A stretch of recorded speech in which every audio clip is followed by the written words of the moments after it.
आज आम्ही आलेलो माझ्या बहिणीच्या घरी म्हणजेच रियांशच्या घरी आणि खूप इंटरेस्टिंग गोष्टी करणार होतो. आम्ही सगळ्यात पहिले रियांशला भेटलो, त्याला थोडेसे गिफ्ट्स दिले. काही दिवसांनी त्याची मुंज होणार होती, सो त्याची तयारी आजपासून स्टार्ट झालेली. आमच्याकडे मुंजीच्या आधी एक छोटासा मुहूर्त नावाचा विधी केला जातो. युजली यावेळेस मुंजीला लागणारी सगळी तयारी स्टार्ट केली जाते, म्हणजे डेकोरेशन्स, पापड, रुखवतीसाठी लागणाऱ्या गोष्टी. माझ्या बहिणीच्या साईडचे सगळे फॅमिली मेंबर्स आलेले, म्हणजे मावशी, काकू असे सगळे आलेले आणि आज आम्हाला बनवायचे होते गवले. हे छोटे छोटे पीसेस असतात, हे रव्यापासून बनवले जातात आणि ह्याची सुकल्यानंतर खीर बनवली जाते. आमच्याकडे याला गवले म्हणतात आणि काही लोक याला नखुले सुद्धा म्हणतात.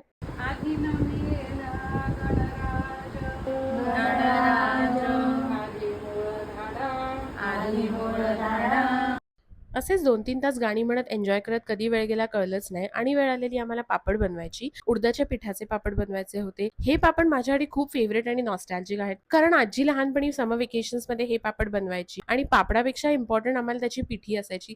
ते जे पीठ असायचं ते आम्ही डायरेक्टली तोंडात टाकायचो तेल लावून आणि इतकं छान लागायचं. थोडंसं पीठ खाल्लं आणि आम्ही स्टार्ट केलेलं पापड लाटायला. बघता बघता ऑलमोस्ट 30-35 पापड असेच लाटून झालेले. कधी कधी वाटतं आपण या फास्ट पेस लाईफमध्ये जुन्या गोष्टी विसरत चाललोय.